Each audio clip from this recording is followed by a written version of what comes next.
राधे राधे सभी को जय माता दी। विजया एकादशी व्रत शिवरात्रि से महाशिवरात्रि से पहले किया जाता है। इस व्रत का संबंध भगवान श्री राम से है।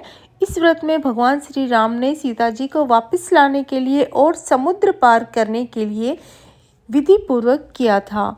तो आइए जानते हैं विजया एकादशी व्रत की कथा के बारे में। नारद मुनि ने कहा, हे ब्रह्मा जी, फाल्गुन मास के कृष्ण पक्ष की एकादशी का नाम क्या है तथा उसकी विधि क्या है, मुझे इसके बारे में बताइए। ब्रह्मा जी ने कहा, नारद मुनि सुनो, फाल्गुन मास के कृष्ण पक्ष की एकादशी को विजया एकादशी कहते हैं। यह एकादशी राजाओं को विजय प्रदान करती है, इसमें तनिक भी संदेह नहीं है। बहुत पहले की बात है, भगवान श्री रामचंद्र जी 14 वर्ष के लिए वन में गए और पंचवटी में माता सीता और लक्ष्मण जी के साथ रहने लगे।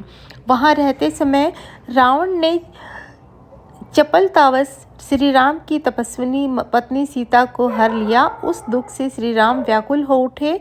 उस समय सीता जी की खोज करते हुए वे वन में घूमने लगे। कुछ दूर जाने पर उन्हें जटायु मिले, जिसकी आयु समाप्त हो चुकी थी। इसके बाद उन्होंने वन के भीतर कई राक्षसों का वध किया। फिर सुग्रीव के साथ उनकी मित्रता हुई।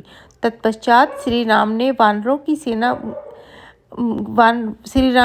की सेना बनी। हनुमान जी ने लंका के उद्यान में जाकर सीता जी का दर्शन किया और उन्हें श्री राम की चिन्ह स्वरूप मुद्रिका दी। वहां से वापस आकर वे श्री रामचंद्र जी से मिले और लंका की खबर बताई। हनुमान जी की बात सुनकर श्री राम ने सुग्रीव की अनुमति से लंका पर प्रस्थान किया और समुद्र के किनारे पहुंचकर उन्होंने लक्ष्मण जी से कहा कि किस पुण्य से इस समुद्र को पार किया जा सकता है।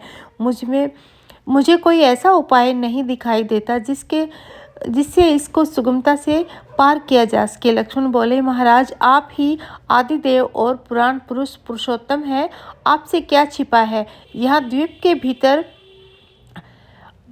बगदालभ्य नामक मुनि रहते हैं। थोड़ी दूरी पर उनका आश्रम है, उनके पास जाकर इनका उपाय पूछना चाहिए। ऐसा सोचकर वो महामुनि से मिलने के लिए गए। वहां पहुंचकर उन्होंने मस्तक झुकाकर मुनि को प्रणाम किया। उन्होंने पूछा कि श्री राम, आपका कैसे यहाँ आगमन हुआ।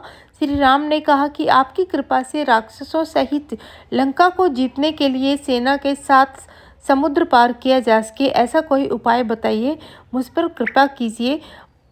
पद्म पुराण में इस व्रत की विधि को श्री राम को बताया गया था। इस दिन दशमी का दिन आने पर एक कलश स्थापित करें। वह सोने, चांदी, तांबे अथवा मिट्टी का भी हो सकता है। उसे जल से भरकर उसमें पत्ते डाल दें। उसके ऊपर भगवान नारायण के विग्रह की स्थापना करें। फिर एकादशी के दिन प्रातःकाल स्नान करें। कलश को पुनः स्थिरतापूर्वक स्थापित करें। माला, चंदन, सुपारी और नारियल आदि के द्वारा विशेष रूप से उसका पूजन करें। कलश के ऊपर सप्तधान्य और जोग रखें। गंध, धूप, दीप और नैवेद्य से पूजन करें। कलश के सामने बैठकर वह सारा दिन उत्तम कथा आदि के साथ समय बिताएं। रात में भगवान श्री हरि का जागरण करें। अगर अखंड व्रत करना चाहते हैं तो घी का दीपक जलाएं। फिर द्वादशी के दिन सूर्योदय होने पर उस कलश को किसी जलाशय के पास, नदी, झरने या पोखरे में स्थापित करें और उसकी विधिवत पूजा करके देव प्रतिमा सहित उस कलश को ब्राह्मण को दान कर दें। कलश के साथ ही और भी दान देने चाहिए। इस कथा को पढ़ने और सुनने से विजय यज्ञ का फल मिलता है। विजय एकादशी के दिन ऐसा करने से आपकी विजय होगी। ब्रह्मा जी कहते हैं कि हे नारद, श्री रामचंद्र जी ने मुनि के कहे अनुसार विजय एकादशी का व्रत किया। उस व्रत के करने से श्री रामचंद्र जी विजयी हुए। उन्होंने रावण को मारा, लंका पर विजय पाई और सीता जी को पाया। तो जो भी इस व्रत को करते हैं और उन्हें इस लोक में विजय प्राप्त होती है और उनका परलोक में भी अक्षय बना रहता है।